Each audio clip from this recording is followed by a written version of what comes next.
have her phone number at the moment. Who's that? Okay. Shavonda, who wished to speak. She told me, she texted me, she said that she just wants, if Wendy could just read her comment. All right. All right. So we are recording. Let's open this meeting September 10th at 7:20 p.m. Israel Mora is on vacation, long-planned vacation. So as Vice President Clerk, I will run the meeting tonight. Welcome, everybody. Nice to see everybody here. And we're sorry we've had technical issues that we cannot reach out directly to our community. We will record this. So if you're seeing this now, you're probably watching it in a recording, but we'll do our best to reach your needs. Let us have an adoption of the agenda. Can I have a motion to approve the agenda, please? I have a motion, Neil. Thank you, Nelson. I'll second. Go ahead, Roger. That's fine. Roger, thank you very much. Wendy, please take a vote. Mr. Banuelos? Aye. Dr. Goldman? Aye. Ms. Caneda? Aye. Mr. Martinez? Aye. Let us now move to the Pledge of Allegiance. And Mr. Wilson, thank you very much for volunteering. And I'd be happy to. the pledge. Everyone, please rise. Place your right hand on your heart. Ready, begin. I pledge Pledge allegiance to the flag of the United States of America and to the republic for which it stands, one nation, under God, indivisible, with liberty and justice for all.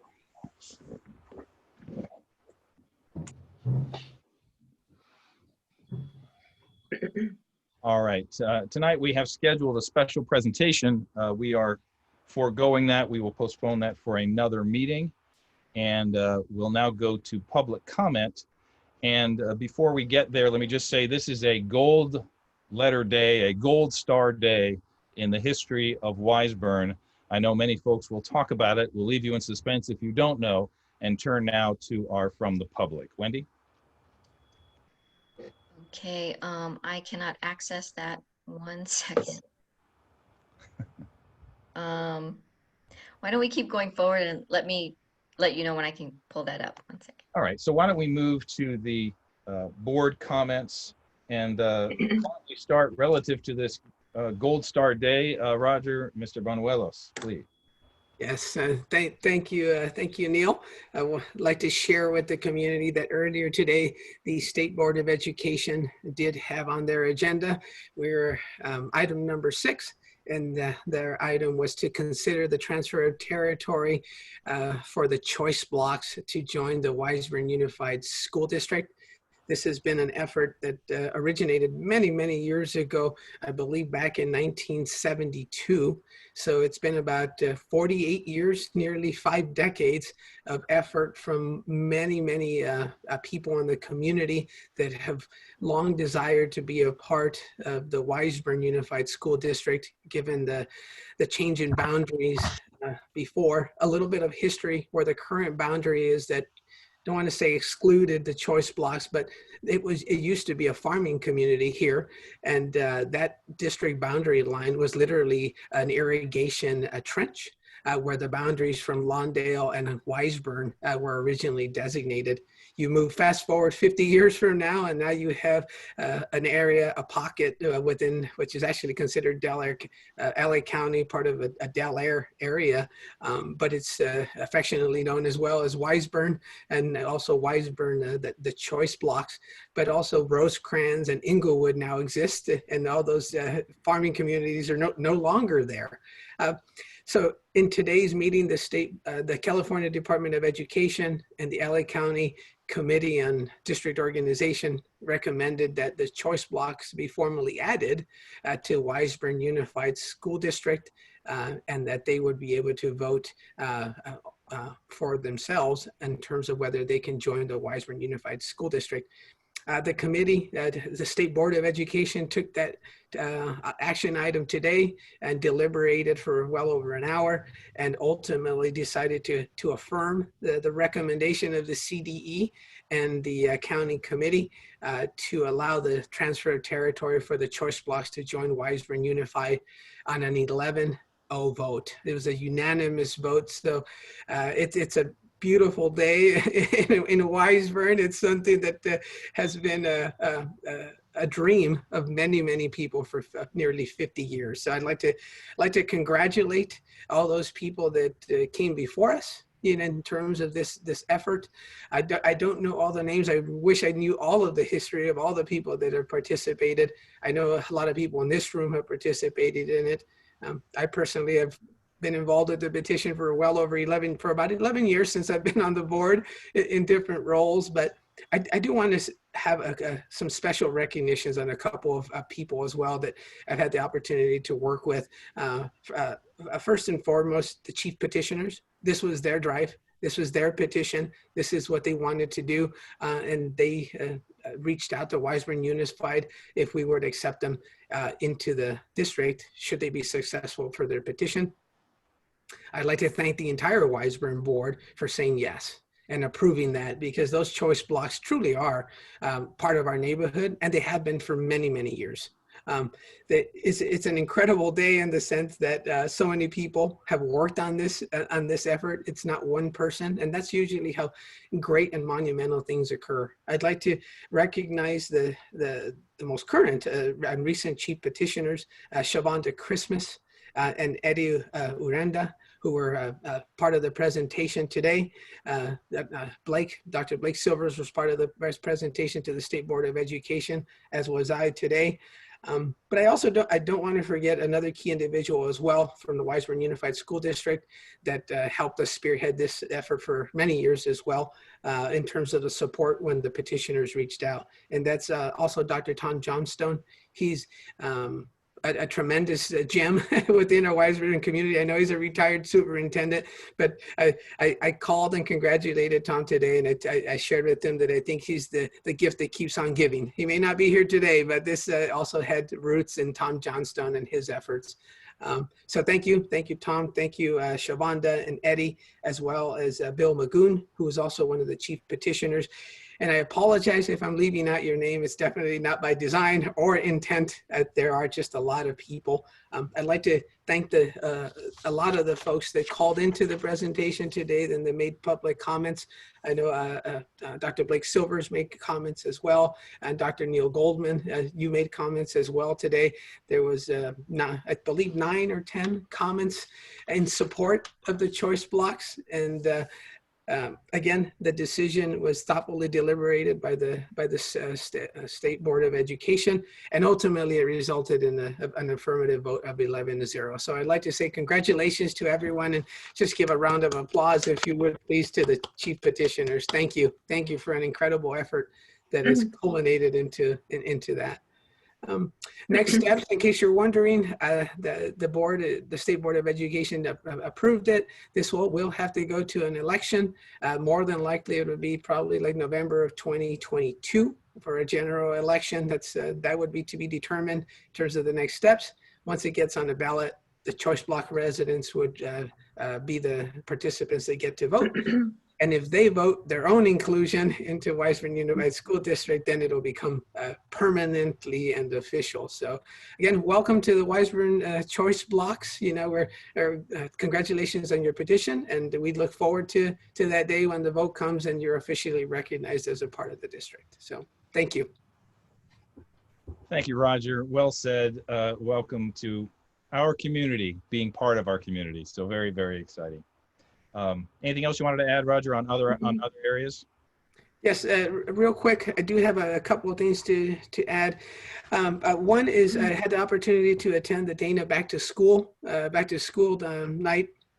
I'd like to thank our administration and teachers. I thought it was really well done. I particularly liked the breakout sessions because it allowed for more individual attention to the students and their classes, and with regards to their pod and their homeroom. It allowed for some interaction. I think for parents also to ask questions of their teachers and have especially in a remote setting. I thought that was a really good idea, that it allowed a smaller breakout groups as opposed to just a presentation where nobody had an opportunity to ask questions. Students were engaged. They were able to ask questions, and I thought it was really well done, very well done. So thank you for that. we're starting with school. One of the things I'd like to just touch base on and maybe ask Blake and Eileen if we can take a look at, and get a report back just to ensure that all of our students within the district have access to the internet and that everything is moving forward. Obviously, I'm not referring to challenges. That's actually a separate item I'd like to very briefly bring up as well. But ultimately, if students don't have a device or don't have a Chromebook, that they can't be educated. They can't. I saw a very disturbing article of 2 little girls up in San Francisco where they want to learn, and they actually had to go to, let's just say, a fast food restaurant because they had Wi-Fi, but they didn't have Wi-Fi at home. And that was really like gut wrenching and sad to see that in California and in a situation like that, and a statement, I believe it's either the 4th or the largest economy in the world, 2 young little girls, and I think they were in 4th or 5th grade, had to sit outside a fast food restaurant just to have Wi-Fi. So I really would like for us to ensure as best we can, please reach out through our teachers and our parents that they have the connectivity. And if they don't, let's figure out a way to ensure that they do have that. It was just a gut-wrenching story to see. And I hope that's not happening here and that we can look into that. As we move forward with Zoom, I know there's been some challenges as we implement that. I mean, that kind of goes along the lines of just access and, unfortunately, people also sharing the codes.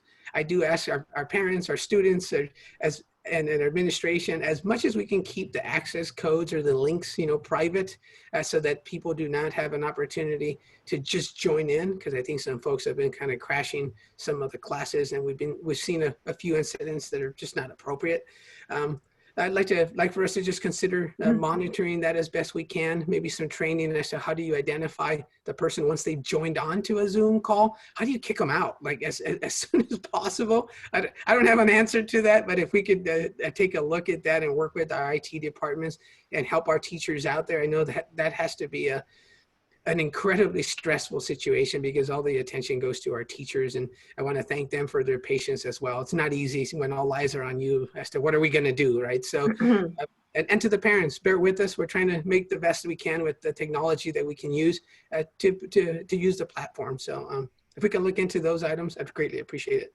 So, and that's all I have. Thank you. Thank you, Roger. Nelson? Thank you, Neil. Few comments. I also want to take the opportunity to welcome back staff and students to another successful school year. I know it's a little different. Obviously, it's delivering education virtually and not physically, but I certainly echo Roger's comments. I certainly thank everybody, administration, staff, students, and even the parents in this case, as we're all working together to ensure that we educate our children, and everyone has to be obviously cooperative and patient and during this period, right? And so we're all working together. Everything has been, from my standpoint as a parent, seeing Aiden and Colin now, Aiden in high school and Colin as an 8th grader, they're off to a good, successful start of the school year.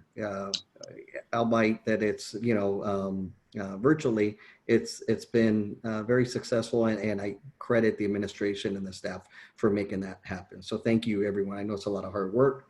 I also had an opportunity to attend Dana school back to school night for Dana Middle School. Agree with Roger as well. That was well done. Appreciated definitely the breakout sessions, and went very well.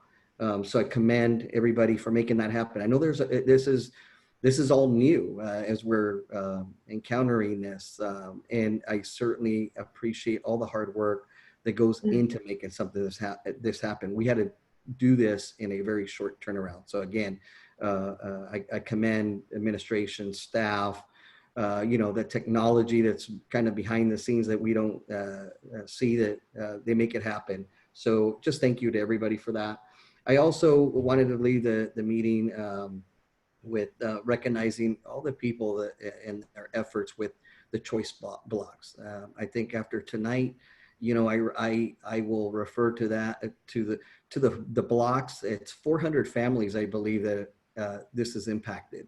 And now that they've always been a part of the Wiseburn community. Like Roger said, it's now done formally. I want to recognize Roger on our board, who's been involved from the inception on this and has continued throughout. I know many of us here have attended several meetings and so forth, but Roger has really been involved with this from the beginning to the end and represented the board. And I certainly appreciate all your effort in supporting that, really the chief petitioners and the community that really has been wanting to just belong to the community, to our district, which they live in the community of Wiseburn, as we've all said, shared. And I did want to recognize, because I've worked with her and I appreciate her leadership, Shavonda Christmas. I don't know Eddie Renda, but I certainly appreciate her support as well. And then Bill Magoon, who was involved really from the get-go as well with this effort. Thank you. You've made a wonderful impact to those families and obviously the students, and you are now formally part of Wiseburn. It's a great, wonderful day, and as we all shared, Roger said it very well.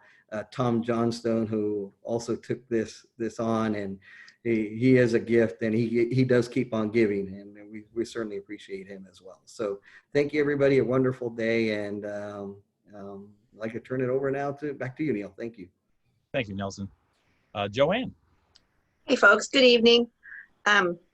Just to pile on, I think to congratulate the Choice Blocks folks that worked so hard to make that happen. Having attended the actual meeting today and listening to the vote, it was very emotional to hear the comments from the state board members, hear their questions. Larry Shirey did a great job. The petitioners did a great job putting material together that actually worked. They answered the questions, they made sure that what was contained in their petition, that it followed Ed Code, that they were able to address all the questions that would have to do with Ed Code. It's an emotional subject, but when it comes down to it, it's the law that has to be able, that you have to satisfy. So they were able to combine both the emotion of wanting to make this change for their families and also describe why legally this was an important change. So congratulations for that, and welcome to Wiseburn. We have only one more hurdle to jump, I think, and that's the vote. I would be very surprised if that went negative at all. So, but you never know. So we have to keep our fingers crossed and keep encouraging folks when there is the election to actually vote. So for that, congratulations. I also had a chance to attend several back to school night sessions. I was really interested to see all the span of grade levels. I attended Cabrillo, I attended Kelly Schumacher's PK presentation, and Emily Witkowski's grade 1 presentation. So it was really interesting. They did a great job, of course. The teachers were very enthusiastic, knowledgeable of the schedule and knowledgeable of the technology. The parents were so quiet most of the time. And I think, I totally respected that. They were listening and trying to learn, excuse me. Half of the parents had the children sort of with them in the screen. Hold on a second. Sorry. Anyway, and then I had a chance to listen in to 138th Street School with Mrs. Lazak for 4th grade, Rachel Humphrey for 5th grade, and I listened in to Dana, I'm going to say this wrong, Spatafora's 6th grade pod. And so I had a sort of wide view of the different grade levels and the different schools and teachers. It was challenging. You can tell that everybody's into it. They feel like they're in it together, which was really pretty gratifying. It wasn't the teachers just talking to the community. It was everybody sort of, okay, we're all in this. We all want to make this work. These are what our tools are. And some of the parents had good questions. I would ask, I think they're probably, I don't know what the process is for if a parent or a family has a problem with a Chromebook or with Wi-Fi. Do they go through their teachers to escalate that. Or one of the parents mentioned that she had 2 daughters and one of the Chromebooks worked great and the other one didn't. So, you know, do we have a process, or is it really just through the classroom? I think we should make sure parents know what that process is. We shouldn't just assume that. I think there was a lot of cooperation, just a lot of enthusiasm for getting it started. It was, of course, very different between the TK and the 1, up to 4, 5, and then into the 6th grade. So the 6th grade, those kids are ready. They're ready. The teachers are ready. Distance learning is not a hurdle for them. But the TK, my goodness, listening to Kelly Schumacher, God bless her. It just, what a challenge. But she's ready for it too. And I bet her kids are zooming in every day. And I bet they're learning a lot. So congratulations to everyone. I don't know why my voice is going away, but thank you very much to Eileen, to Nisha, to Blake, to our teachers. Man, they are carrying a big load this year, even more than usual. So congratulations to them. Anyway, thanks. That's all I want to say. Thank you, Joanne. Nicely said. Before my remarks, which I'll try to keep brief, Wendy, why don't we turn to our public comments, since now it's my understanding they're available. Okay. I have one public comment from Shavonda Christmas. And she says, today is an exceptional day in the Weisburn area. The choice blocks petition prevailed at the California State Board of Education with unanimous vote 11-0. Culminating this portion of this quest 6 years after forming and launching the Weisburn Residents for Weisburn Schools is an extraordinary victory. We know that for many residents here, this victory surpasses their children's K-12 experience and even their own lives. It is such a privilege to see this community so much closer to formally being made whole on the issue of school district.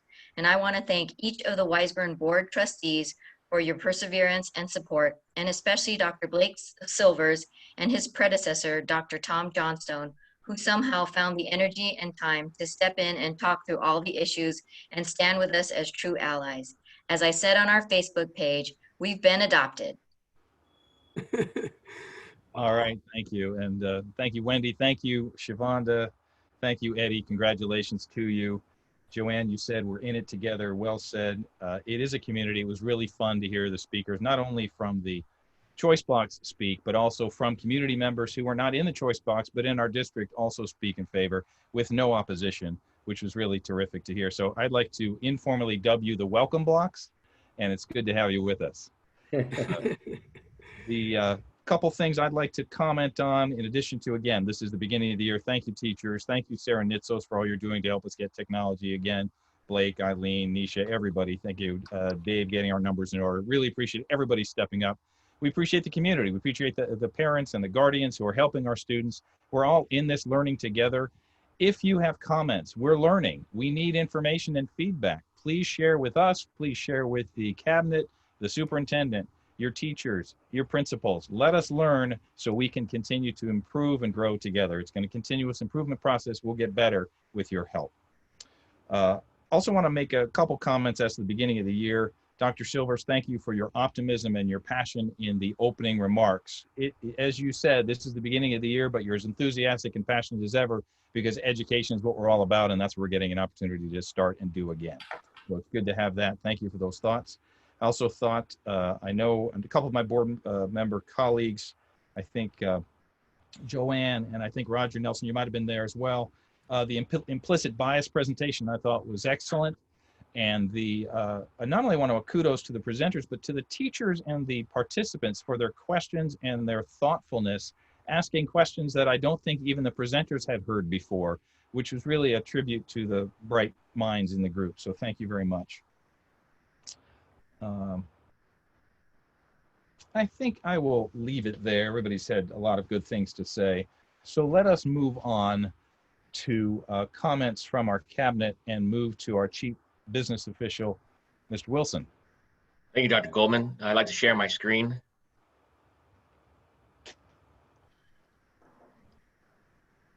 Can you all see it? It's coming. There we Yeah. go. Yes.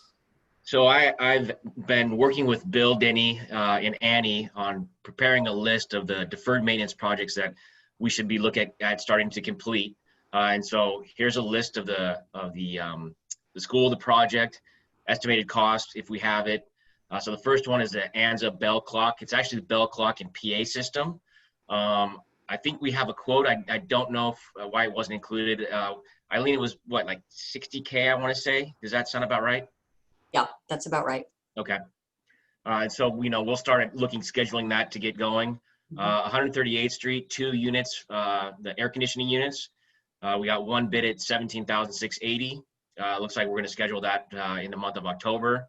138th Street, replace the kitchen roof, which is, I think now that NPR building is probably about 10 years old now. It's probably not under warranty. And so we're getting some quotes on that. Cabrillo, we're looking at exterior paint. This past year, we painted the admin building, stuccoed and painted the admin building, and now we'll look at doing all the rest of the buildings there, pending estimates. Dana has a couple HVAC units that need to be replaced. And then also, we wanted to schedule an independent evaluation of all of our roofing needs at all the school sites. And so Bill walked with 2 contractors you can see on September 3rd and September 4th, and we'll get a couple estimates on that and see the health of our roofs. And Dave, where are we in budget for these? Have these all been authorized? Are they approved? Are they budgeted for? They're budgeted for. We have deferred maintenance funds. We still have some bond funds. We have routine restricted maintenance funds. In total, probably about $500,000 available. And then we also get money for the piggybacks that we do, and hopefully we'll get some more revenue from other districts using our piggybacks.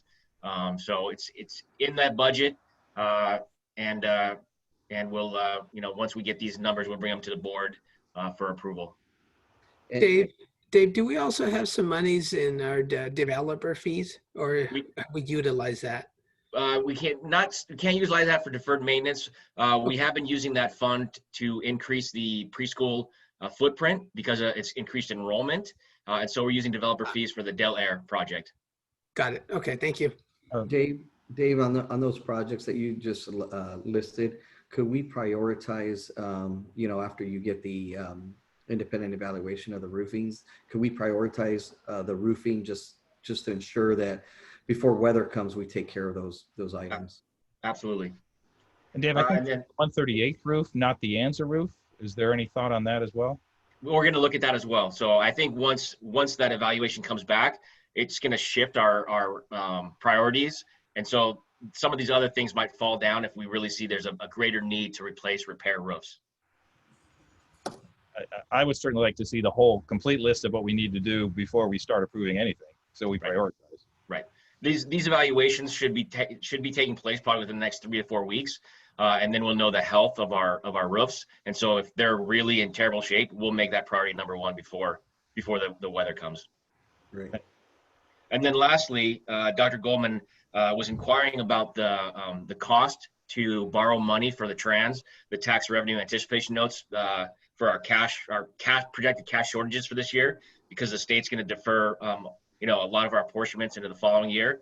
And LACO has locked in 2 different rates, 0.17% and 0.18%. So the cost to borrow money right now is incredibly low, and we're going to take advantage of that. So Wow. Yes. That is fantastic news. Wow. 0.17. Wow. That's almost a transactional fee as opposed to interest. Right. Wow. Wow. That Try is to borrow the great maximum. news, Dave. Yeah. Where were you with my mortgage? Wow, There are limits on the amount that you can borrow, because of IRS and arbitrage. So we'll maintain the parameters that we're given. We can't invest it. Never mind. We'll leave No. All right. That's all I have before Thank I you. get in more trouble.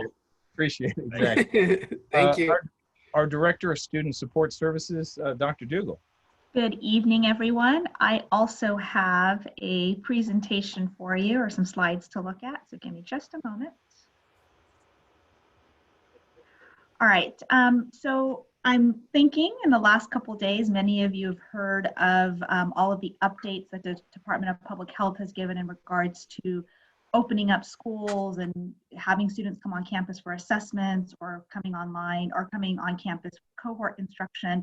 And so just wanted to update you just first off on the recent updates, and then what we're doing here in Wiseburn to prepare for our next steps. So first thing, just so everyone is aware, beginning on Monday, schools TK through 12 may offer in-school services. And what that is we can offer in-person assessments. So I'll go into more detail on IEPs and for our English language learners, as well as specialized services. There is 17 pages of guidelines, but just 4 quick bullet points so you're all kind of aware of what we're working with is no more than 12 students in a cohort with the same 2 supervising adults. No more than 10% of the total school enrollment can be on campus at any one time. Strict cohort design, so no cross mixing. An example would be special education students in one cohort could not then go to a group counseling session of different students. So the cohorts stay the same.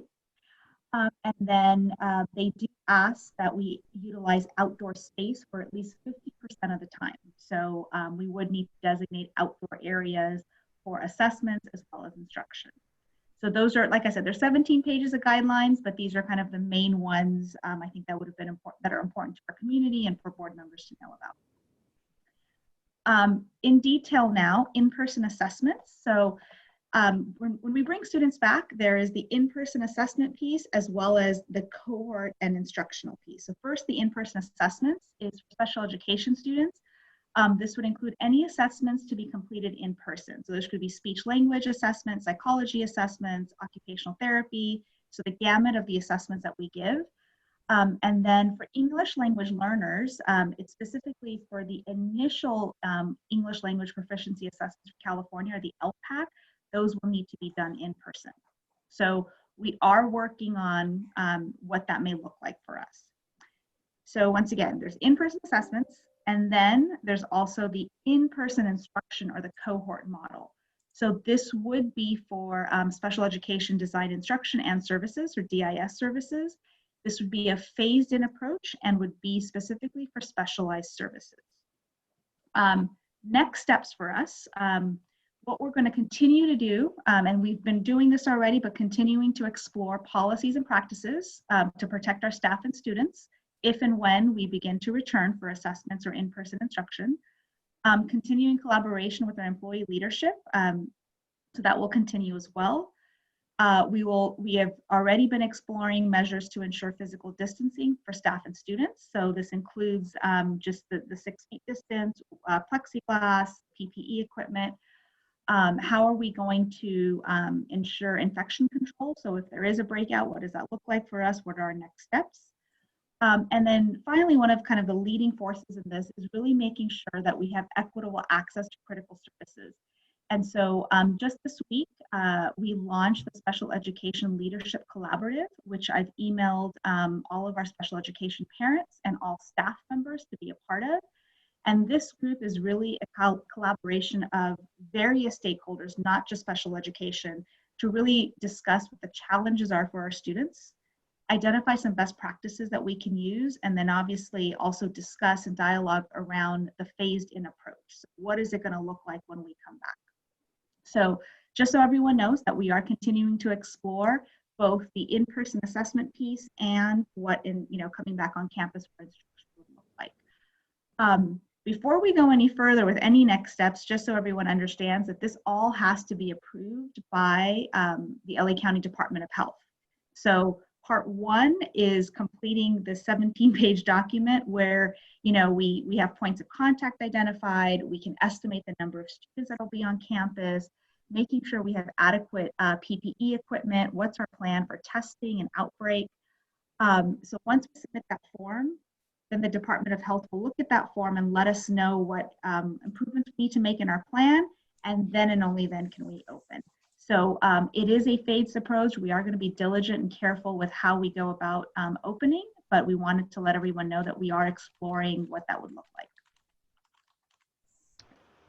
Questions for Dr. Dougal? Roger, you may be on mute. Yes, thank you for that. I have one question. Like on this slide here on the first column, it says estimated number of students at 10% of the student body.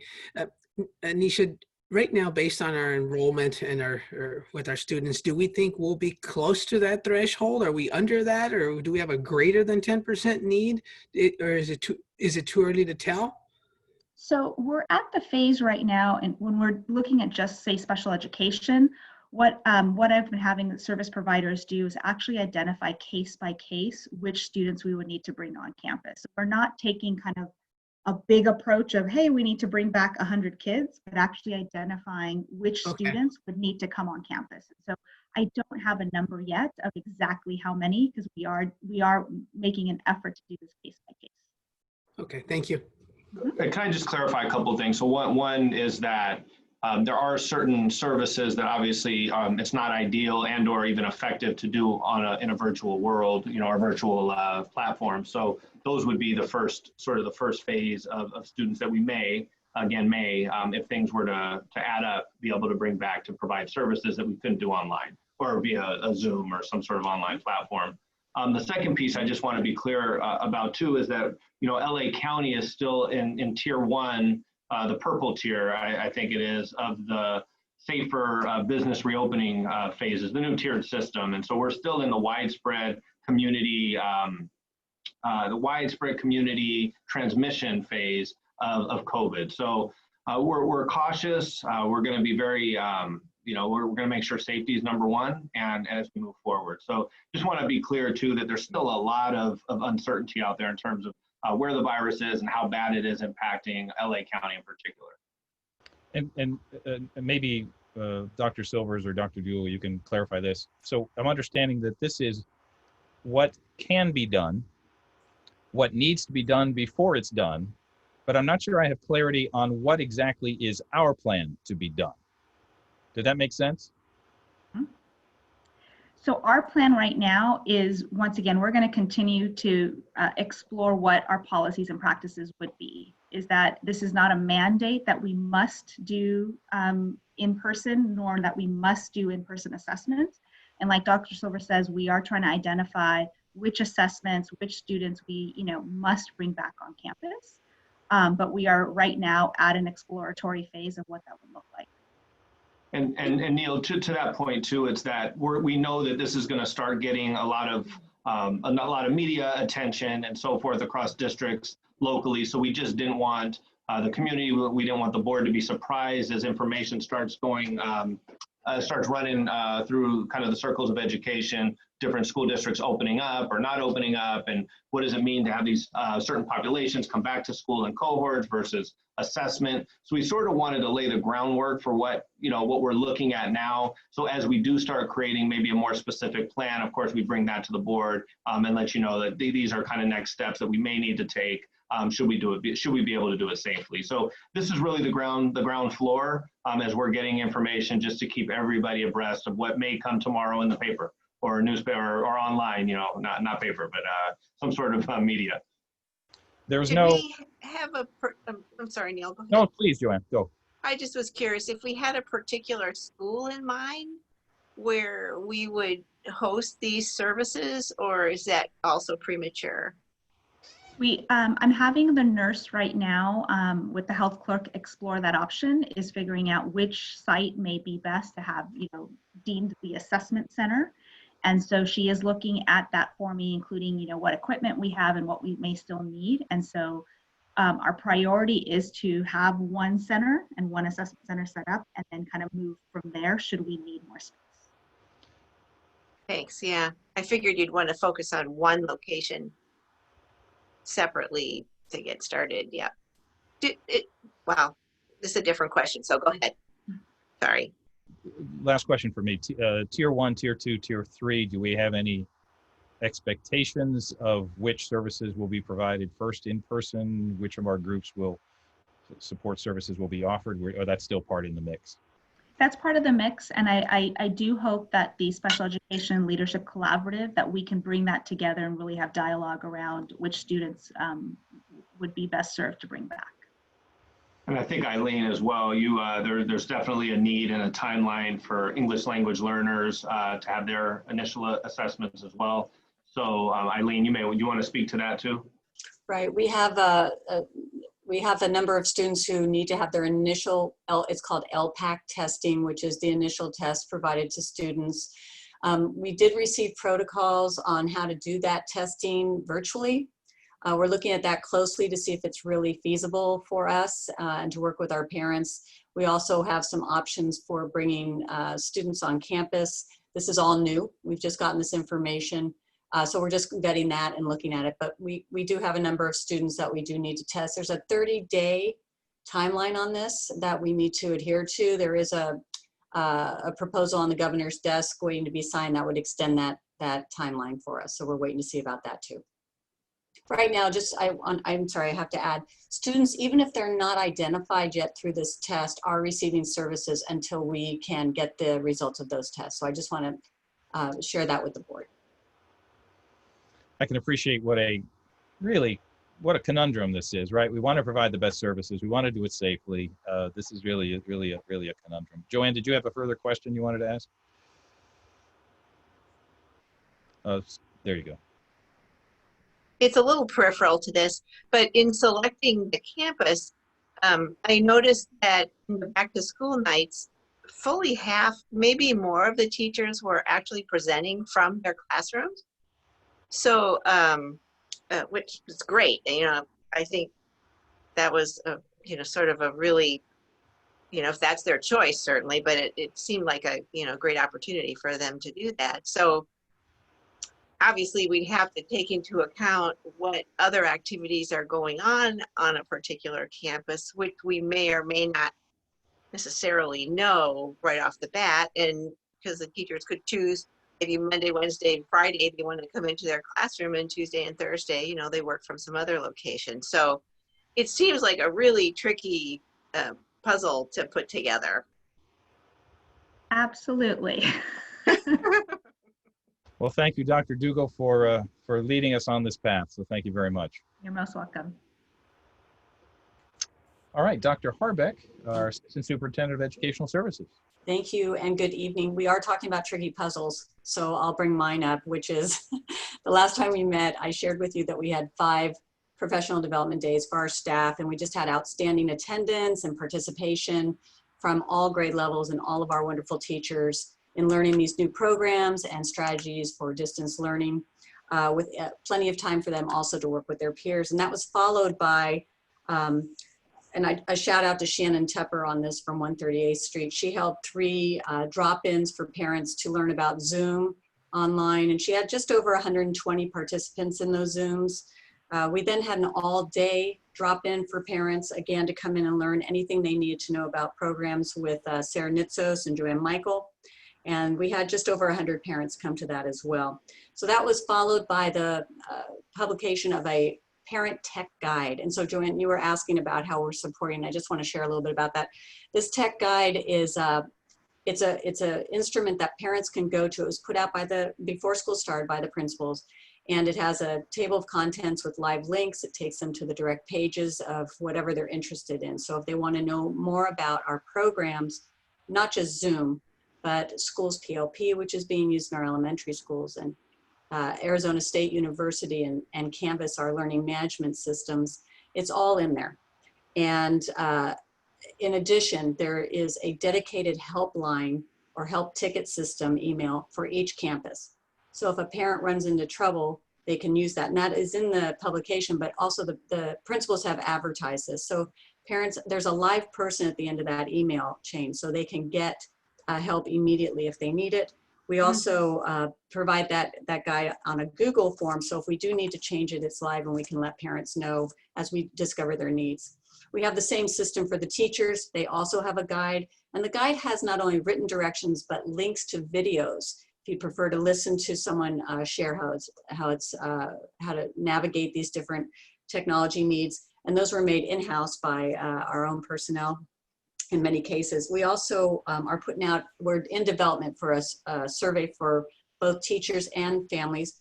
And I'm just going to focus on the families for a moment. We know this has been a big lift for them, and we just so appreciate just the enormous amount of patience and caring that they've put into this. And they do reach out to their teachers because they know the teachers have the answers. So we appreciate that, but we want to make it clear that we have other options for them if they need help too. But the survey will help us understand what else is needed. So this is in development. It should be going out the end of September. We're focusing on 3 themes. The first is to learn about the family's experience with distance learning and looking at the amount of time their child is online, participating in learning activities. We want to see if that's working out for the family too much, not enough, etc. The second would be their comfort with technology. Are they getting the support they need? Do they have access? And we talked about that earlier.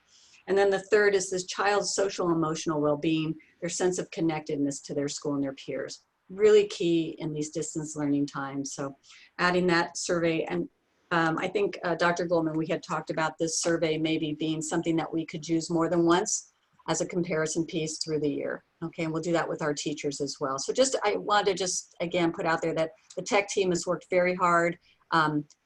Our school secretary is taking calls, just everyone to help this to be a real smooth lift off this year for our families and our beautiful students. So that's what I want to share. Thank you. Thank you, Dr. Harbeck. You know, actually, Roger raised a question that I'm not sure we know the answer to, but do we know, and I'm not sure if Dr. Harbeck, this is for you or Dr. Silvers, do we know the number of hotspots that have been requested? Are they being used? Where are we on access? Blake, do you want to share? I do. I was gonna share that during my my comments. I will share it now. All right, let's Dr. Silvers. Go through it in your normal remarks, Blake. It's all good. No, I could share them now. So and Eileen, thank you for giving this to me. I wanted to share some positive news. And Dana Middle School has 458 Chromebooks that have been given to families. At Anza, 297, at Cabrillo, 373, 138th Street School, 309, for a grand total of 1,437 Chromebooks handed out since August. And then loaned out last May, we had 313. So actually the grand total of Chromebooks out now to families is 1,750, so 1,750. In terms of hotspots, we have handed out 84 hotspots so far. So good work to a lot of people. So should I go into my comments, Dr. Goldman? Thank you, Dr. Harbeck. Thank you for that, Dr. Silvers. Now it's all yours. All right. Well, what a year, what a week, what a day today too. I think that a lot of us are pretty much overwhelmed, emotional. It was an emotional day, so it's a good overwhelming feeling. So I just want to thank everybody for the support. You know, Roger, I concur. Your support through the last last several weeks, months, and preparing for today was really critical. So thank you for that, and to Tom Johnstone as well, who took my calls at times, and I know he's. I wish he were listening today, but definitely want to reach out to him and thank him too. Congratulations to Shavonda and to Eddie and to Bill, who really, and Carmen Bird, who made a comment today. These are just people who have been so important to the community and throughout the years. And this is just what a win for them, what a win for the district, to the community, for everybody. So I really wanted to start with that. Second, I want to share that the start of the school year, although it's been unique to say the least, it's been really positive. I want to thank the teachers and the support staff, those that are working in the main offices and trying to maintain obviously the same service to our community as we do every year, but from a distance it's challenging, and it's a lot of really hard work going on across our district. We started the school year last week with Teacher of the Year and Classified Employee of the Year, and that just went to everybody, and that was you know, and it was meaningful. It was something that we really mean, that every teacher last year, every classified employee, every employee in the district had to step up and do something different and be put in uncomfortable situations or again, unique situations that cause people to be flexible and have to grow in certain areas and be adaptable in other areas. And so, you know, really from the bottom of my heart, and I think I could speak on behalf of the cabinet and the board, that every employee in Weisburn was the employee of the year last year. And we look forward to a time when we're all back together again and being able to share in person. We are working on shirts to provide to our families and I'm sorry, to our teachers and employees. We're working on that, and so hopefully we'll get there soon for that. So I also want to share a unique opportunity that was presented just in the last week, and it's taking form pretty quickly, and that is a partnership with the U.S. Soccer Foundation in partnership with the City of Hawthorne and Hawthorne Police Department to erect a futsal field or a pitch, I think they call it a mini pitch, on one of our campuses. So we're looking to do so on the Dana Middle School campus. I've been spending some time talking to the administration at Dana. I've talked to the chief, Chief Ishii at Hawthorne PD, who would like to come and present or be available to present at the next board meeting on the 24th so that we can find the right location on the Dana campus so that we're not so impactful, obviously, to the current playground. And obviously, you know, we don't want to disrupt current activities, but also this is just a really, really awesome opportunity for the community. And there are several of these courts across Hawthorne, the city of Hawthorne, and the chief was really generous in reaching out to Wiseburn and saying, you know, there were none on the west side of the city.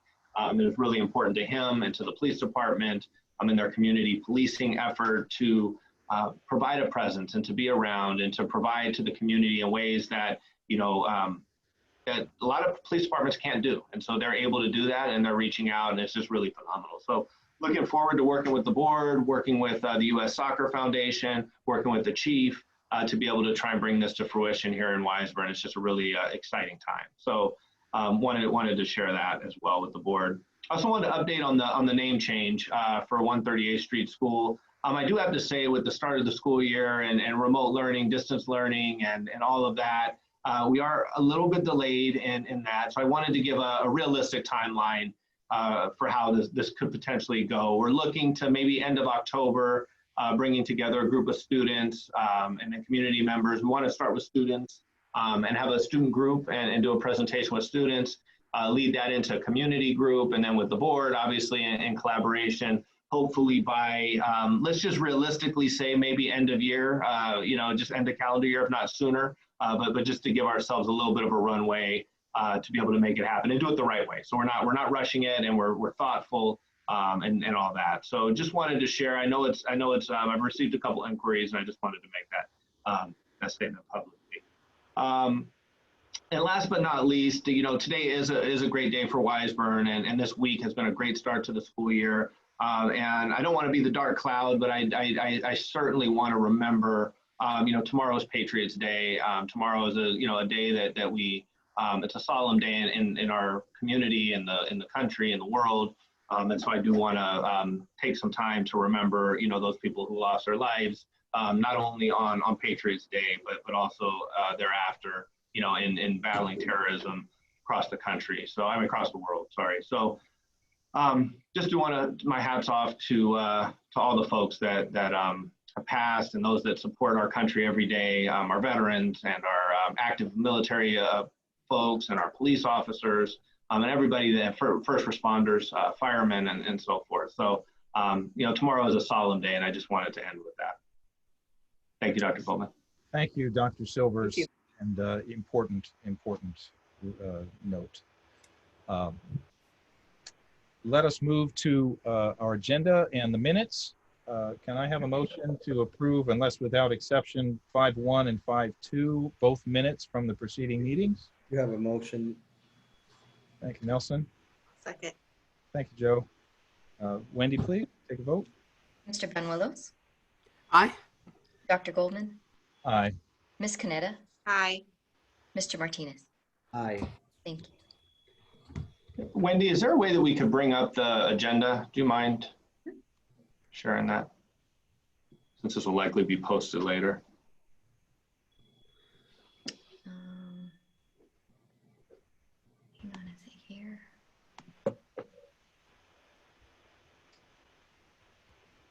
Can you see that? Yes. Yes, thank you. Let's scroll down to 7.1, facilities. To approve the 5-year facility use agreement with the Los Angeles County Registrar, Recorder, County Clerk in order for the Wiseburn Library to host a vote center drop box. This is right next to Cabrillo School. This will be a drop box for the next 5 years that will enable drop-in voting, 24 hours a day. Can I have a motion, please?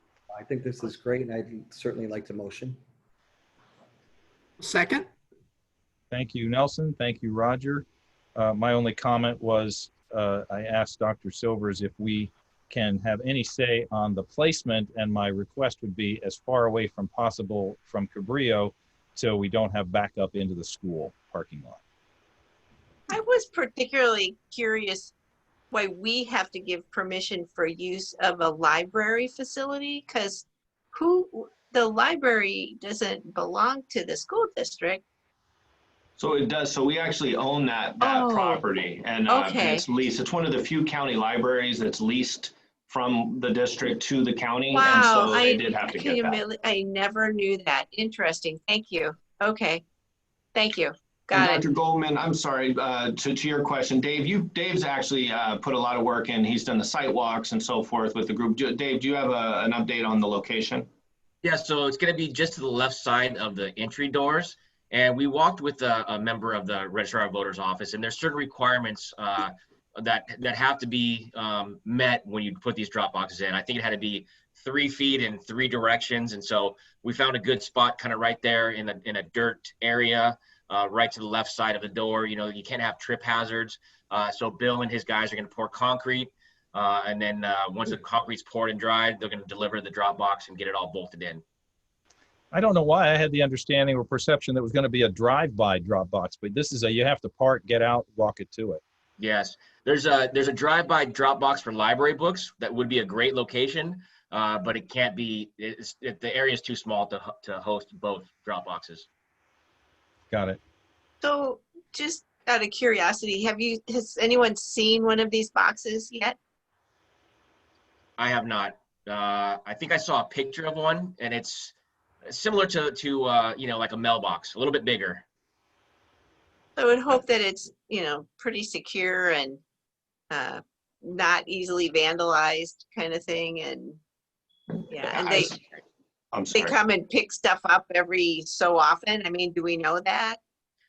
So we know 100% that they are going to protect from vandalism, from any graffiti, any type of any service maintenance that has to be done on the drop box. And it is about mailbox size. It's not huge, you know, and it's just an opportunity for people to drop off quick and go. And so the county has taken on the role of anytime there's an issue, we can call them and they'd come fix it, or they're going to do regular checks as well. So. Okay, thank you. All right, so let's call the vote. Wendy, please. Mr. Benuelos, Aye. Dr. Goldman, Aye. Ms. Caneda, Yes, aye. Mr. Martinez. Aye. All right. I think I was waiting for one more vote, realizing he's not here. So, okay. Before we leave this area, just for Dave, and you said thinking your bailiwick as well, we've also agreed to have the voting center at Dana again. Is that correct? That's correct. Dana and Anza, and the September 24th agenda, we're going to bring a contract with GSG Protective Services, who last time provided security services for us. And we feel it's still necessary to protect, you know, our multi-purpose rooms from the public, you know, wandering off into the facility. So yes, it's going to be Anza NPR and Dana NPR. Terrific. Thank you very much. All right, moving on to fiscal. I'd like to entertain a motion to move 7.1 to 7.4 because I think or 7.5 rather. I think we want to save the finances for Dave. Anybody, unless someone has exception with 7.1 to 7.5. I would like to motion 7.1 through 7.5, Neil. Thank you, Nelson. Have a second? I'll second. Thank you, Joanne. Any comments or questions on 7.1 through 7.5? None. Thank you very much. Wendy, please. Mr. Benuelos, Aye. Dr. Goldman, Aye. Ms. Caneda, Aye. Mr. Martinez. Aye. Thank you very much. Ayes have it. 7.6, approve resolution 2021-03, the GAN appropriation limit. We do this every year. Can I have a motion, please? Yeah, motion. Move. I'll second. Thank you both. Dave, we have this every year. We know we don't exceed it, and it confuses me every time.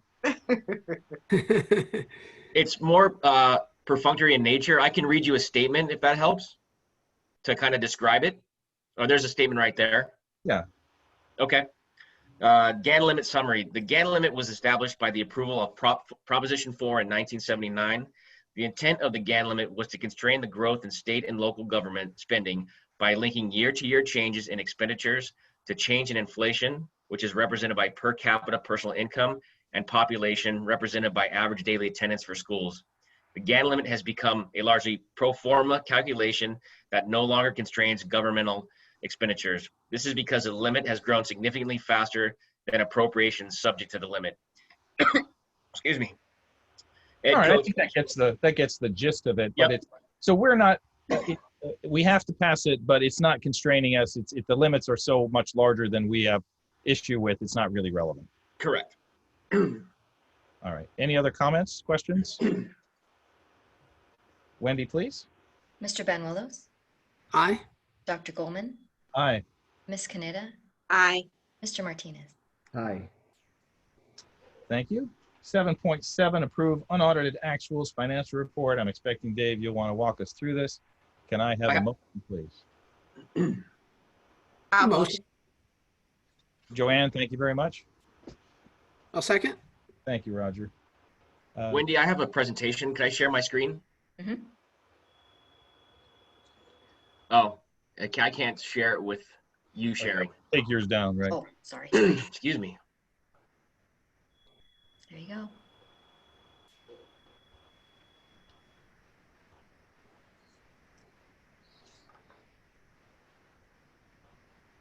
One second.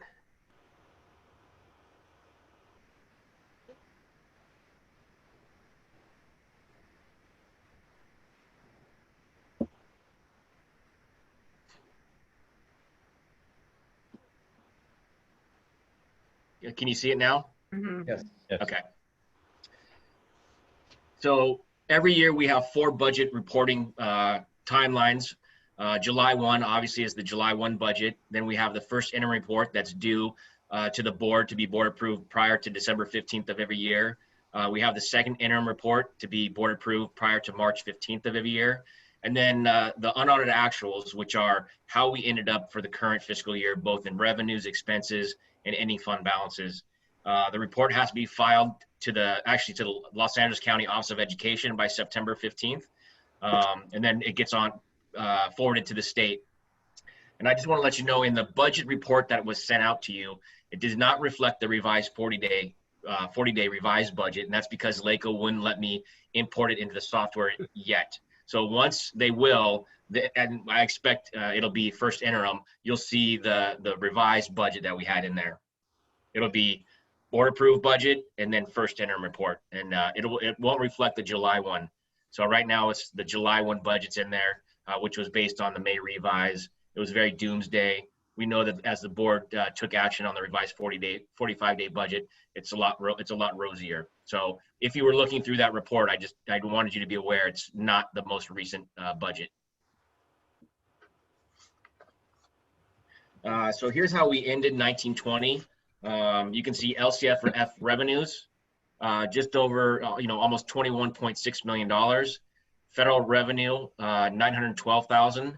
Other state revenue, just over $4 million, of which $322,000 were one-time in nature. And if you look down at the bottom here, $279,500 was for the special education early intervention grant. That was one-time in nature. And then we did get about $42,000 in Senate Bill 117 COVID response funds that was directly from the state. Other local revenue, almost $3.5 million. So on paper combined, just over $30 million. If you took out the one time, it'd be almost $29.7 million. Certificated salaries for the year, $14,311,000, of which $22,500 were one time in nature. And that was for the evaluation committee. The teachers had an evaluation committee. And then we also had some COVID related additional hours in the spring. Classified salaries came in at $4,024,000.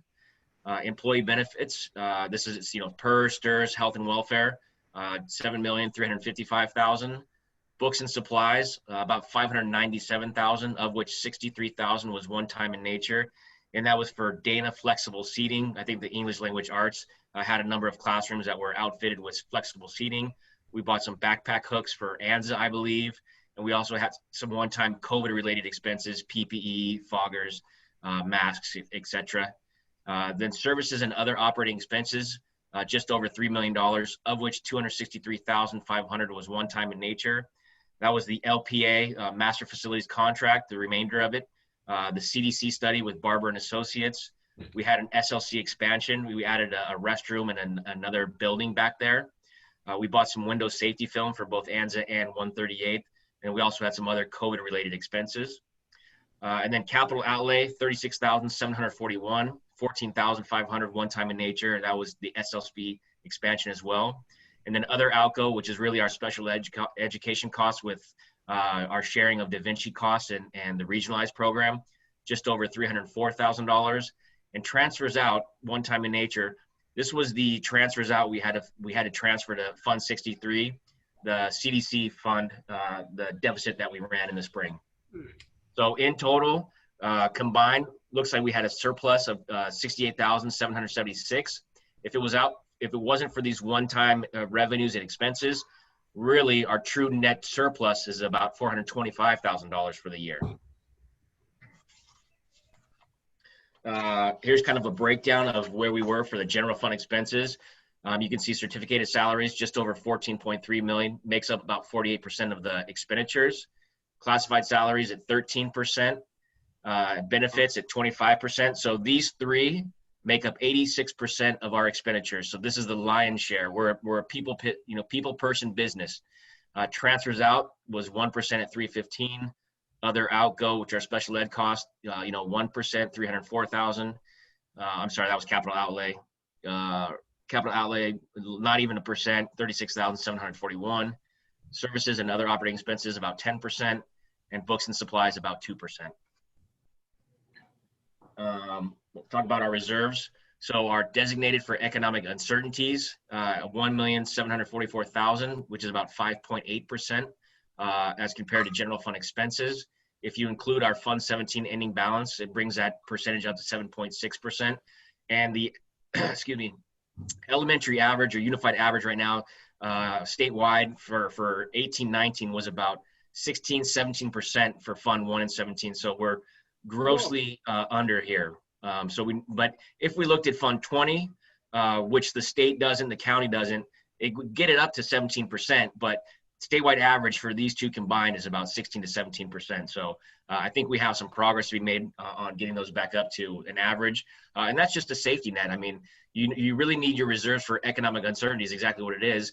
You could get a lawsuit. You could get a student that moves in that's a high cost, high need. You could have, COVID related issues or something else like that where you need expenses or revenues to mitigate those unexpected expenses. And here's just a summary of our other funds. Fund 13, Cafeteria Fund. We took a loss. This is just the ending balance. We took a loss. We actually didn't have the participation that we normally would. I think on average per week, we were serving about 100 lunches a day. And then during regular time, it was close to 1,000, 1,200 lunches a day. So we weren't getting the revenues in. We weren't getting the state and federal reimbursements, but we were still having to pay our employees. And so I think the beginning fund balance was about 150. And unfortunately, we brought that all the way down to 24,000 as it ran a deficit. Our deferred maintenance, how we talked about earlier, actually about 628,000. Some of this is earmarked for current projects. Our special reserve fund, Fund 17, about 528,000 as an ending fund balance. Our Fund 20 reserve fund for post-employment benefits, just over 2.8, and of that, 1.6 is the Measure CL set aside that we, when we were in that lawsuit, we weren't sure if it was going to go in our favor or not, and so we conservatively only spent half of that money. And when the lawsuit was found in our favor, we immediately had a reserve, and so that's I think earmarked right now for the destruction of the old Dana site. We still have some funds in our bond funds, almost $410,000. developer fee funds. Again, some of this is already earmarked for the Del Air preschool, but right now it's sitting at $248,000. State matching funds, we still have some funds that we got from state matching, about $75,000. And then here's our Fund 63, our Dana After School and the Weisburn Child Development Center, showing a negative balance. And that's because it's not a governmental fund, and it's an enterprise fund, and our auditors requested that we show the STRS on behalf liability, and we can have a negative fund balance. So this is just the STRS liability. It doesn't account for the loss that we had in the fall, as that was, you saw that $315,000 transfer in that covered that loss. So this is all a negative balance due to STRS on behalf. Dave, Before you go any Yes. go ahead, Joe. further, sorry. Which fund did you say was for the destruction of Old Dana? It's this reserve fund for post-employment benefits. About 1.6 of that balance is the Measure CL set aside. Okay. And we have earmarked that, that's one potential project that we could spend that, those one-time funds on one-time expenses. Okay. So Thank you. Thank you, Joe. Before you continue, I've informally had this conversation, I know with Dr. Silworth, maybe Dave, we may have, but I'd like to formally request that all of this is related to what should our reserve levels be. I'd like multiple parties giving us some advice that you could seek out, a presentation on what that should be, and for us to adopt a board policy as to what our target reserve levels are, and then a plan to get there. Because if in fact we do need to have higher level reserves that we're well underneath now, then spending that money on something that prevents us from getting to a board policy reserve that keeps us safe seems imprudent. So I really want to make that request, that we have that report and then move towards adopting a policy within the next 2 board meetings if possible. Neil, I agree with you on this one. Actually, Dave and I and Tom, Dave probably recollects, we've worked on this in the past. Our reserves, as Dave has indicated right now, are really low. And our reserves for a small district should actually be higher than the average, especially now being unified. So we actually went through this process in the past, and we actually increased our reserves. So I agree 100% with you that we're at that stage where we need to really focus and come up with a plan. And I know, Dave, we've done that before, and Correct. I'm sure we can do that again. If I recollect from my memory, if my memory serves me well, a district of our size, Dave, when we compared it to the state and other districts of similar size, we should be somewhere between that 17 and 19%, I thought, if I recollect properly. That's my recollection as well. And I know that the reserve, the 3%, if you're a larger district, I think if you're over the 30,000 ADA, it's actually lowered to 2%. And so, yes, a smaller school district should have a greater amount of reserves.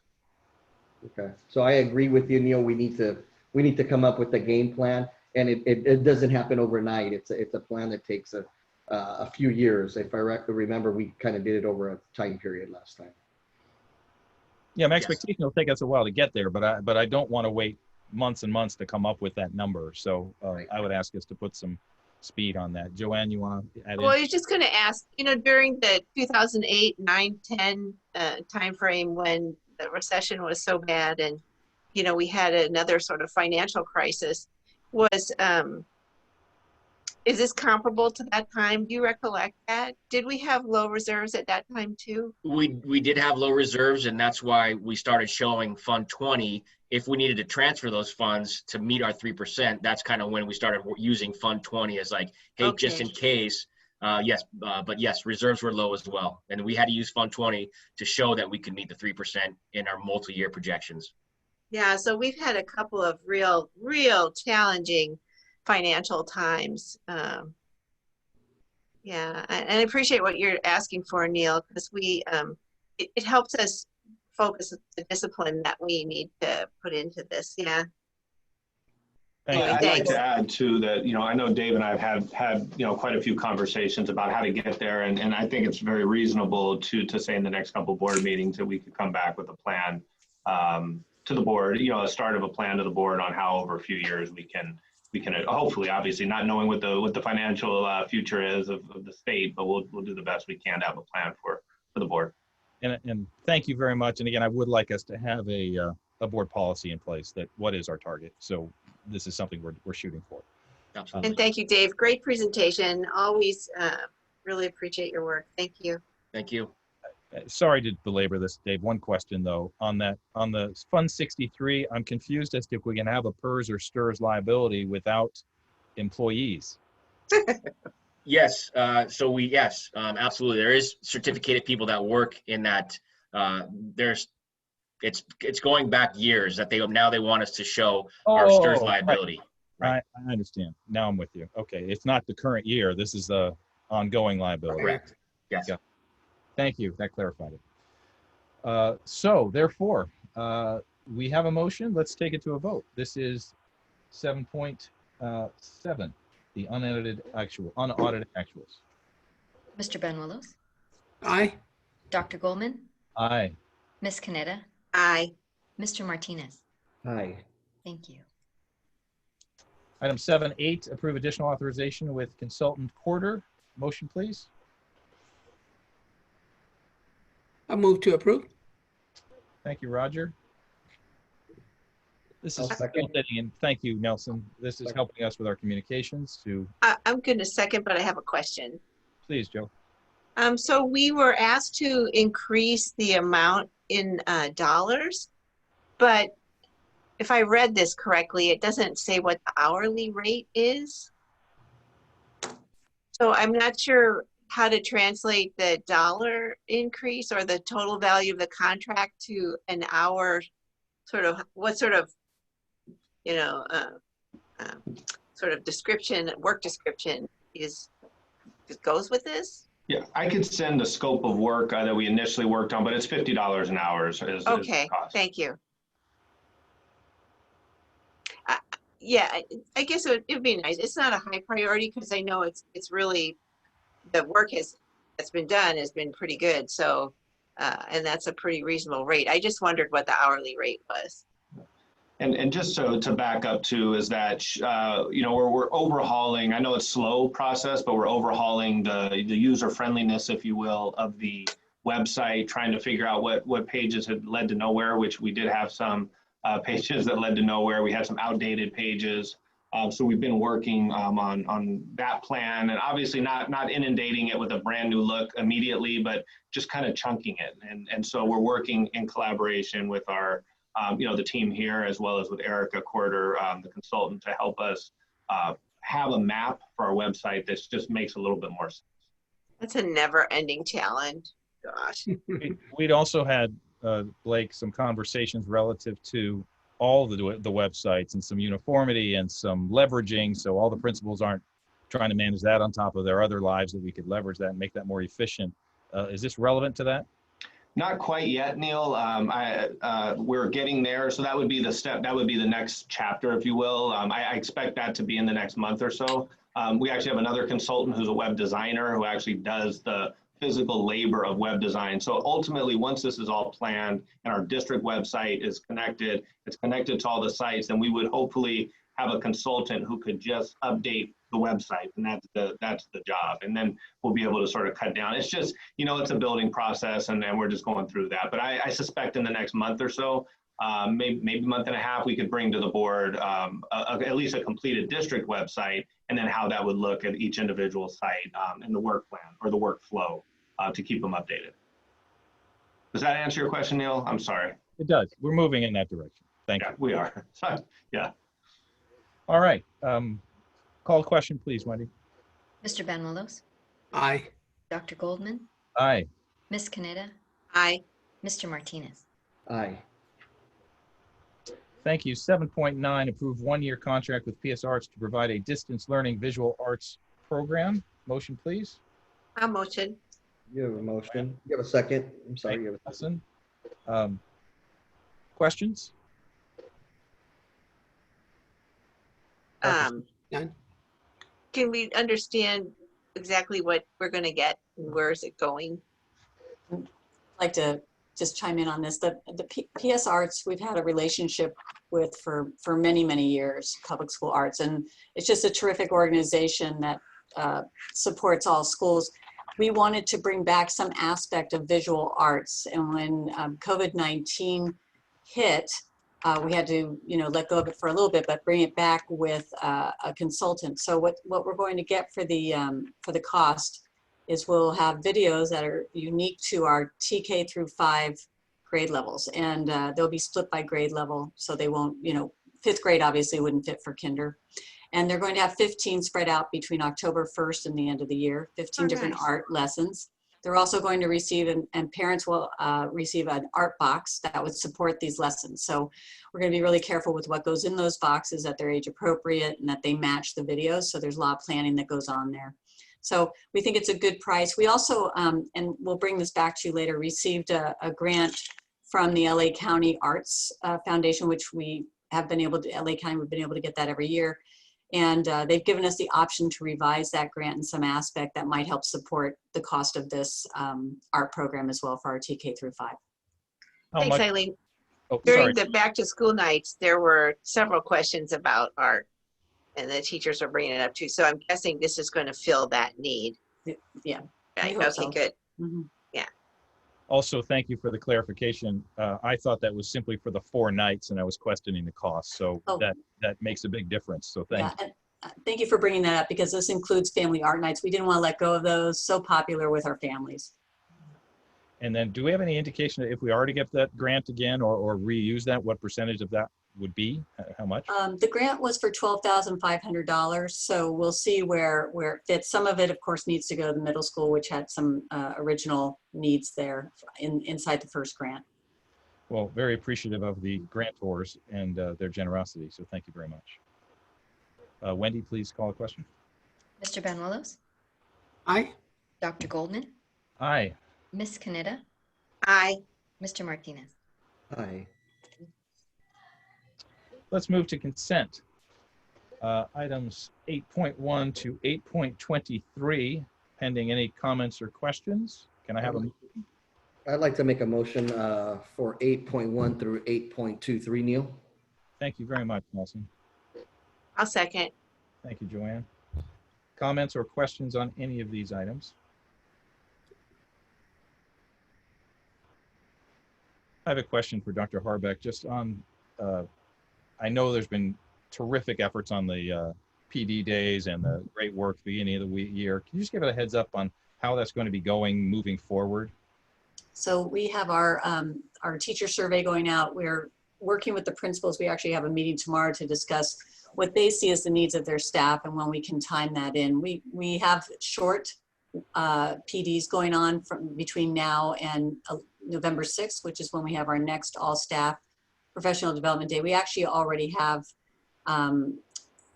schools PLP vendor coming in to do more training as per need for our staff. So it's a long game, but smaller PDs are professional learning opportunities along the way. It seems really relevant as we get started here. Just it's not to be overwhelmed and not to be too infrequent. Right. So, okay, thank you. Agreed. Any other questions?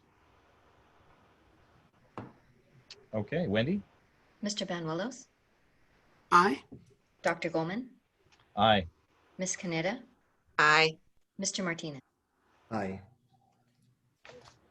Moving to personnel, 9.1 through 9.9. Dr. Silvers, is there any reason not to do any of these need individual attention in your view?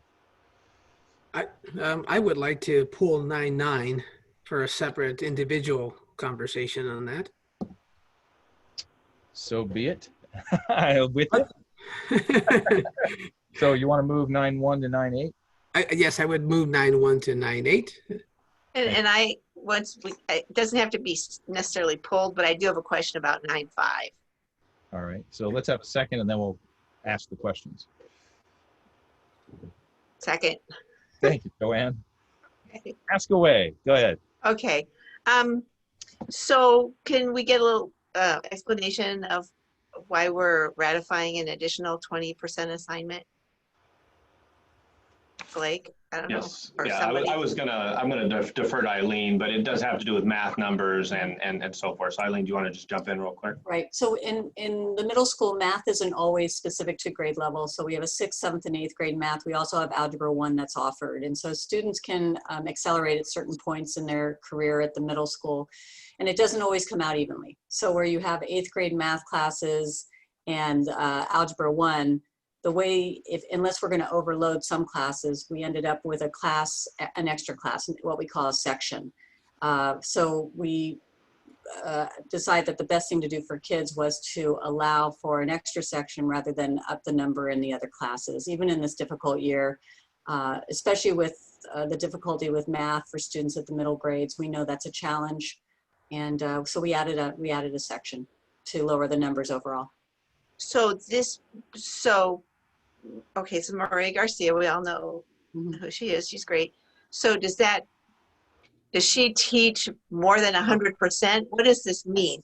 So what a typical teacher in the middle school would teach 5 periods out of a 6-period day. Maria will be teaching 6 periods in that 6-period day. So it is a 120% position. Maria has done this in the past and has found it to be successful for her. Okay. All right.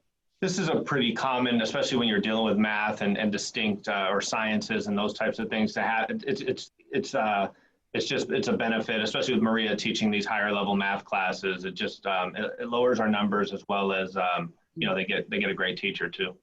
Okay. Thank you. Thank you, Joanne. Any further questions? 9-1 to 9-8. Wendy, please. Mr. Banuelos? Aye. Dr. Goldman? Aye. Ms. Caneda? Aye. Mr. Martinez? Aye. Thank you. 9-9, approved superintendent's contract extension. I know, Roger, you had exception here, so please comment. Yes, it's not really an exception. So rest easy, Dr. Silvers. It's not an exception. It's a positive affirmation. Roger, we understood that you wanted to pull this item. For separate consideration, and so we can speak to it. So as Neil mentioned, this is the action item to extend Blake's contract. Just wanted to make a couple of comments in that I'm really proud of the leadership and guidance that you have provided, Blake, to our district, including in such a challenging and difficult time, as in particular focus it to most recent events with regards to the pandemic. I think your leadership has really come through, and the community, you've developed an even greater relationship with the community built on trust and action. You've always followed through on things that need a response, right? You're always open and willing to have those difficult conversations. Even if we don't have all the answers at the moment, you're always willing to look into it and give us options. So that is something that I'm truly proud of. I enjoy working with you. And you've also celebrated some successes. You've been able to pick up the baton. We talked about the choice blocks today, but that does not happen by itself either. You are also an instrumental piece in moving that forward in the transition of superintendents. Sometimes that's an easy thing to get lost. What one priority is for a person may not be for another. And I have to say that I value your commitment to that choice blocks as well. I didn't want the moment to pass by and not acknowledge all of your hard work and effort on the choice blocks as well. So thank you. And that's why I wanted to consider it separate, but not to take any kind of exception. Thank you, Roger. Thank you. I would love to move that for approval. I'd be happy to second it as well. Thank you, Joanne. And I third that. Well said, Roger. One comment to note in the contract that and I don't know if if it's a clerical issue, or just take a look at it. The contract is for an extension from July 1st, 2020 to, I believe, June 30th, 2024. However, it says 3 years instead of 4 years. So if you could take a look at that, possibly, Wendy, it might be just something that maybe needs to be corrected. Sure. It's at the beginning. Thank you. Yeah, that was my question. Is it a 3-year or 4-year agreement? I was confused on that. What's the understanding? if we can lock Blake for 4 or 5 years, Yeah. like Roger said, whatever. I think my recollection, Neil, and maybe we can let Blake speak about this. I believe we have 1 year left in the current contract, and we would like to extend it by 3. So that would be an overall 4 more that he's under contract for, but it's an extension of 3 because we already have 1 remaining. So kind of, it's close. It's it ends in 2022, but you add a year, the board can consider to add at least 1 year to the end of a contract. Every year you could consider that. So this would just include this year plus 3 more, which is the maximum amount of years to a contract. So it would be a 4-year starting 2020 through the June of 2024. Okay. Remembering back to the interview time and the selection process, and now that time that you served as our superintendent, a lot of times when we have our conversations about some of the decisions and so on, I wonder, does he really want to keep doing this? It's so hard.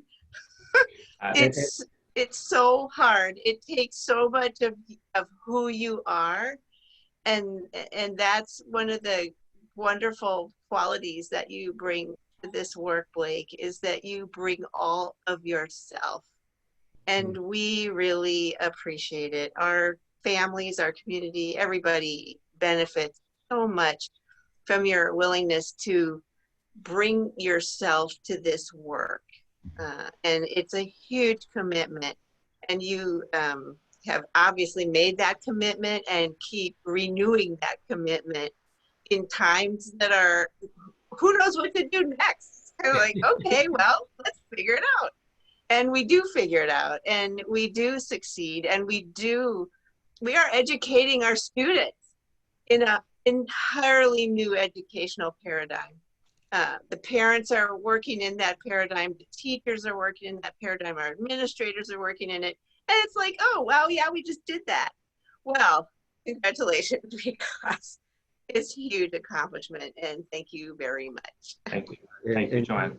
It definitely, Joanne, I concur with you in Blake's short tenure as a superintendent. He's had to deal with more than people can imagine, and including a pandemic, which typically you don't go through as a superintendent. No, you typically don't go through that.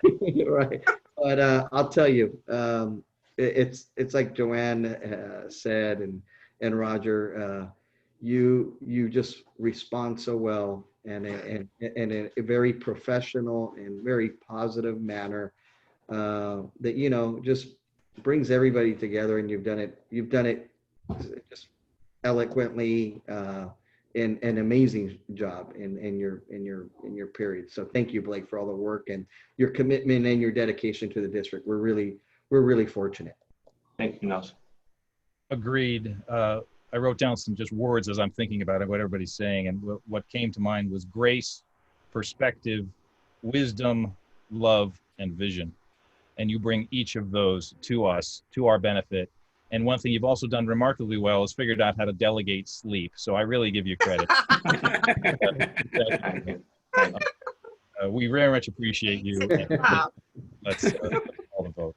Could I just probably just say one quick word. I just, Joanne, you brought up the hiring process, and I do remember one of the comments I made was, I live about 7 or 8 miles away, but I really found a second home in Wiseburn over, my 10 years as a site administrator, and then now, obviously in the role now, and it's just been one of the best experiences that I could have had.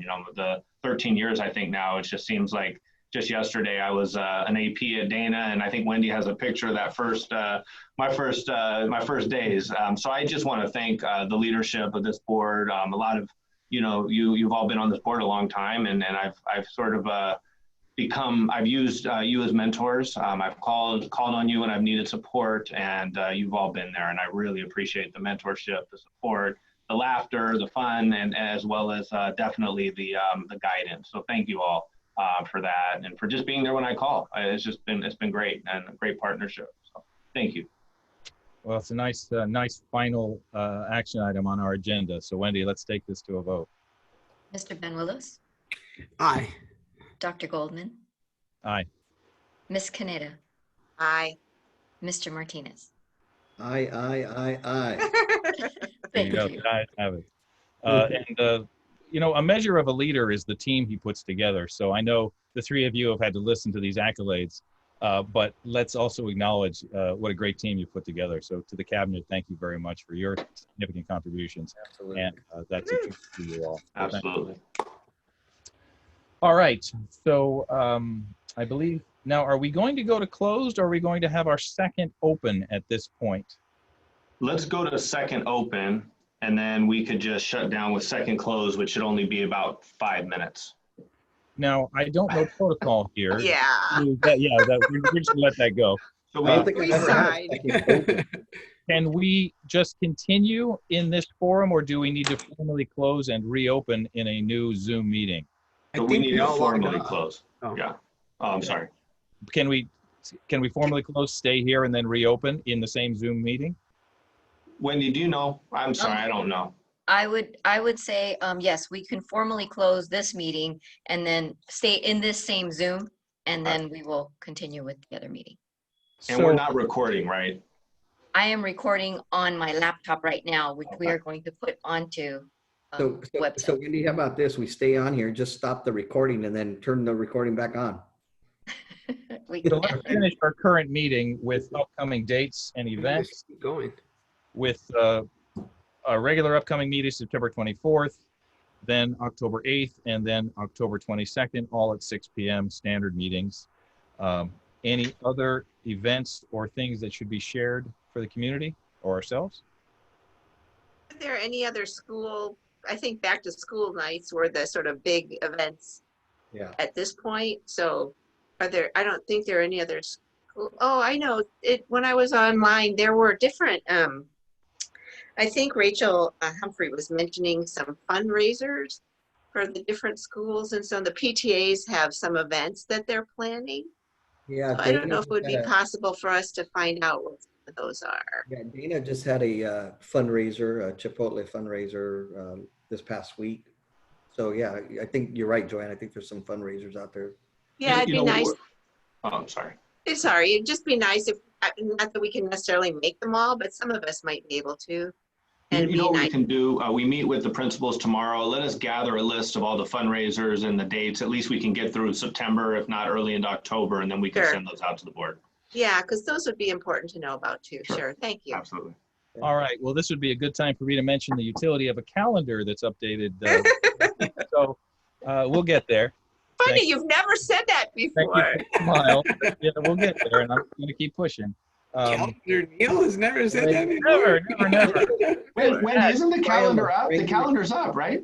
Yeah, but it would be great to have these kind of things up that would prompt be push-driven, not pull-driven. Yeah, you're right. 8:57. Noted.